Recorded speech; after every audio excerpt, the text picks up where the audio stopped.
നമസ്കാരം പ്രിയപ്പെട്ട പ്രേക്ഷകർക്ക് കേരള ഗോൾഡ് റേറ്റിൻ്റെ പുതിയ എപ്പിസോഡിലേക്ക് സ്വാഗതം.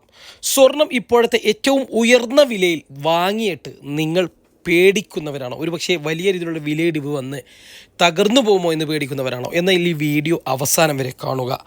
സ്വർണ്ണവില കഴിഞ്ഞ കുറച്ചു ദിവസങ്ങളായി നല്ല രീതിയിലുള്ള ഇടിവ് തുടർന്നുകൊണ്ടിരിക്കുകയാണ്. ഏതാണ്ട് 1500 മുകളിൽ വെറും 3 ദിവസം കൊണ്ട് തന്നെ വിലയിടിവ് രേഖപ്പെടുത്തുകയും ശക്തമായ രീതിയിലുള്ള വിലയിടിവ് US മാർക്കറ്റിലും ഉണ്ടാവുകയും ഏകദേശം 100 പോയിന്റിന് മുകളിൽ ഡോളർ റേറ്റിൽ സ്വർണത്തിൻ്റെ വിലയിടിവ് രേഖപ്പെടുത്തുകയും ചെയ്തു.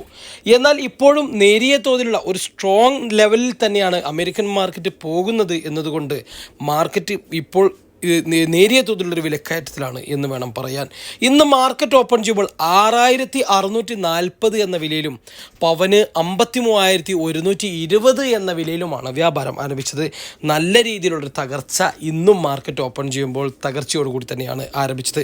എന്നാൽ സ്വർണം നിക്ഷേപം എന്ന നിലയിൽ വാങ്ങാൻ കാത്തിരിക്കുന്നവർക്ക് ഏത് സമയം വാങ്ങിയാലും മിനിമം ഒരു 5 വർഷത്തിനുള്ളിൽ അത് ലാഭത്തിലേക്ക് എത്തിക്കാം.